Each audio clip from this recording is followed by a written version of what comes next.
अस्सलाम वालेकुम, आप देख रहे हैं मुबश्शिर लुकमान यूट्यूब चैनल। मेरा नाम मुबश्शिर लुकमान है और अगर आपने अभी तक इस चैनल को सब्सक्राइब नहीं किया तो प्लीज़ पहले कर लें। बेल आइकॉन ज़रूर प्रेस करिएगा ताकि ताज़ा तरीन अपडेट्स, वीडियोस, न्यूज़, व्यूज़ ये सब आपको मिलते रहें वक्तन फ़वक्तन। अपनी राय ज़रूर दिया करें हमें, क्योंकि आपकी राय हमें गाइड करती है, रहनुमाई करती है हमारी। तीन बड़ी अहम बातें हो रही हैं इस वक्त। एक तो आज वज़ीर-ए-आज़म इमरान खान ने डेवोस में ख़िताब किया और मैं समझता हूँ कि उनके ख़िताब में 2-3 बड़े इम्पॉर्टेंट पॉइंट्स हैं जो उन्होंने किए। लेकिन उसके साथ साथ अब खुद उनकी अपनी हुकूमत में एक साजिशी टोला जो है वो उभरना शुरू हो गया है और ख़ुद इमरान खान को और उनकी हुकूमत को कमज़ोर कर रहा है। वो कौन है वो भी मैं आपको बताऊँगा। आटे का बहरान जो है वो संगीन से संगीनतर होता जा रहा है और साथ ही इसके चीनी का बहरान जो है वो अब शुरू हो गया और चीनी की कीमतों में ऑलरेडी इजाफा होना शुरू हो गया। लेकिन सबसे पहले इमरान खान को एक बात तो क्रेडिट देना पड़ेगी कि 72 साल में किसी ने पाकिस्तान का नैरेटिव, पाकिस्तान का मौक़िफ़ जो है इतनी इफ़ेक्टिवली, इतना खुलकर, इतना कॉन्फिडेंस के साथ बैनुल अक़वामी दुनिया के आगे नहीं पेश किया जो इमरान खान पिछले 15 महीने से कर रहे हैं। और लगता ही है कि बड़ा इफ़ेक्टिवली कर रहे हैं, क्योंकि मैं जब फॉरेनर्स से बात करता हूँ तो वो बाय कर रहे हैं उस नैरेटिव को और वो उसको समझ रहे हैं कि पाकिस्तान जो है एक विक्टिम कंट्री है। पाकिस्तान ने हमारे लिए जंगें लड़ी, पाकिस्तान ने हमारे लिए कुर्बानियाँ दी और पाकिस्तान को ही हमने जो है जब उसको छोड़ के आ गए अपनी जंग ख़त्म होने के बाद तो पाकिस्तान ने उसके बहुत खमियाजा उठाया। अब ये वो नैरेटिव है जो दुनिया को नज़र आ रहा है। दूसरा, कश्मीर के ऊपर ख़ास तौर पे और भारत के अंदर होने वाले मज़ालिम को आज वज़ीर-ए-आज़म ने टच नहीं किया उस तरह, क्योंकि उन्होंने खुद कहा कि ये वो फोरम नहीं है। लेकिन उसके बावजूद अल्हम्दुलिल्लाह पहली बारी एक इलेक्टेड प्राइम मिनिस्टर ने इस तरह से पाकिस्तान का नैरेटिव दिया कि भारत भी एक्सपोज हो गया। वरना इससे पहले तो हम कुलभूषण यादव को भी पकड़ के बैठे हुए थे और उसका जिक्र नहीं तक होता था, उसका नाम तक नहीं लिया जाता था। और आपको बताऊँ उसका सबसे इम्पॉर्टेंट बात यह है Yadav was not just a spy. Yadav highest ranking serving military या नेवल ऑफिसर जो है वो पकड़ा गया यहाँ पे। That is what makes it so critical and so important. But anyway, having said that, जो एक बड़ी इंपॉर्टेंट बात प्राइम मिनिस्टर ने की आज, वो उन्होंने कहा कि 40 साल से मैं लाइमलाइट में हूँ और पिछले 1 साल में सबसे ज़्यादा मुझे बुरा भला कहा गया और मुझे पता है इस बात का। तो वो जो बात हम समझते थे कि प्राइम मिनिस्टर का हाथ शायद पल्स पे नहीं, उनको पता नहीं है, उनको बताया जा रहा है कि सब अच्छा है और सब बिल्कुल रावी अमन और चैन की नींद सो रहा है और बह रहा है, तो वो नहीं है। I mean he is fully aware of what is going on and how he is being taken to task on the social media, on the media and by his opponents. लेकिन उसका लिए उन्होंने कहा कि क्योंकि हमारी इकोनॉमिक पॉलिसीज़ थी उनको हमने रिवाइवल करना है, उनको हमने टर्न अराउंड करना है, हमें बड़े टफ डिसीजंस लेने पड़े, बड़े डिफ़िकल्ट डिसीजंस लेने पड़े, बट 2020 जो है वो तरक्की का साल है।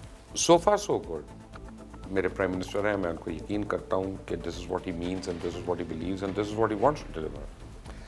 बट एक बात बड़ी इंपॉर्टेंट है कि प्राइम मिनिस्टर की जो अपनी टीम उन्होंने चुन कर रखी हुई है, जो गवर्नेंस कर रही है, वो खुद बहुत ज़्यादा इस वक्त उन्हीं की हुकूमत के ख़िलाफ़ जो है वो साजिशों का जाल बुन रही है। अब देखें, मैं इत्तेहादियों की बात नहीं कर रहा, इत्तेहादी साजिश नहीं कर रही, वो चाहे MKM हो, चाहे मेंगल साहब हों, चाहे GDA हो, चाहे काफ लीग हो, वो ओपनली बरमला अपने तहफ़्फ़ुज़ात का इजहार कर रहे हैं कि उनसे जो जो वादे किए गए वो वादे नहीं पूरे हो रहे और वो उनकी इम्प्लीमेंटेशन मांग रही हैं। अब हम उनको अच्छा कहें, बुरा कहें, fact of the matter is कि उन्होंने अपने से किए हुए वादों से ज़्यादा कोई चीज़ नहीं मांगी किसी भी इत्तेहादी ने। लेकिन पिछले कुछ दिनों से आपने देखा कि 20 लोगों का एक फॉरवर्ड ब्लॉक नामी चीज़ एक बनी पंजाब के अंदर और कहा जा रहा है कि साउथ पंजाब से इनका ताल्लुक़ है। लिया से एक सरदार साहब हैं, शहाब साहब, वो उनको हेड कर रहे हैं और इनका ये कहना है कि हमें तरक्याती फ़ंड्स नहीं मिल रहे।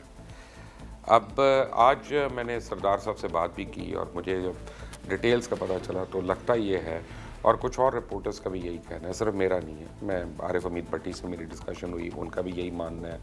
मैं इस्लामाबाद में था, वहाँ भी 2-4 सीनियर लोगों से मेरी बात हुई, उनका भी यही मानना है कि ये गालिबन उस्मान बुज़दार साहब की मर्ज़ी से ये सब कुछ हो रहा है और ये सामने खड़े हुए हैं। हो क्या रहा है, यही रिपोर्ट लेके CM जो हैं वो जाएंगे PM के पास और उनको कहेंगे कि आपने जो चीफ सेक्रेटरी हमारे पास लगाया आपने, जो IG हमारे पास लगाया है, ये लोग हमें काम नहीं करने दे रहे। जबकि लिया सिर्फ जहाँ से सरदार साहब का अपना ताल्लुक़ है, पिछले 8 महीने में 1 बिलियन से ज़्यादा वहाँ फंड दिए जा चुके हैं।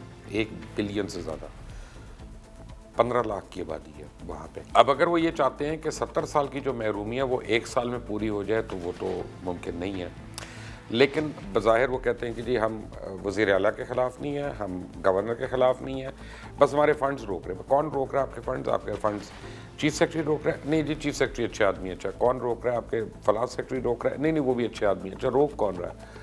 पता नहीं जी, ब्यूरोक्रेट्स में है कोई जो रोक रहा है। बेसिकली एक नैरेटिव बिल्डिंग हो रही है कि पंजाब में अगर काम नहीं हो रहा तो ब्यूरोक्रेसी उसको रोक रही है। लेकिन पिछले 1 साल में आप देखें पंजाब के अंदर तो कई ऐसे महकमे हैं जहाँ 6-6 दफ़ा, 5-5 दफ़ा 1 साल में कई महकमे हैं, कई वजारतें हैं जहाँ 5-5 दफ़ा सेक्रेटरीज को तब्दील किया गया। और इसलिए नहीं कि वो काम नहीं कर रहे थे, इसलिए कि जो काम उनसे गलत कहा जा रहा था वो नहीं कर रहे थे, या काम सही करने का वो तरीका बता रहे थे। हमारी ब्यूरोक्रेसी में काली भेड़ें ज़रूर हैं, लेकिन हमारी ब्यूरोक्रेसी काबिल भी बहुत है, और ये उनका क्रेडिट है कि बहरहाल मुल्क का निज़ाम चलाते हैं। अच्छा है, कम अच्छा है, अच्छा नहीं है, लेकिन ये 700 लोग जो हैं ये इंतहाई काबिल लोग होते हैं जो DMG ग्रुप से आए होते हैं।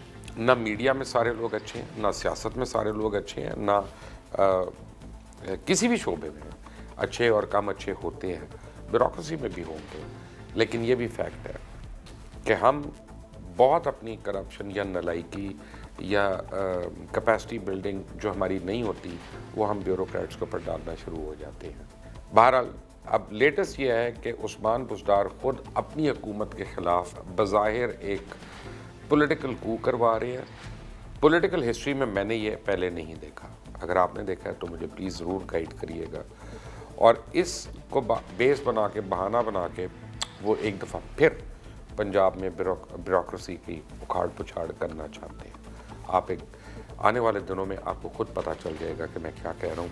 आपने अगर अभी तक इस चैनल को सब्सक्राइब नहीं किया तो प्लीज़ कर लें, बेल आइकॉन को प्रेस करें, ताज़ा तरीन अपडेट्स और वीडियोज़ आपकी मिलती रहेंगी।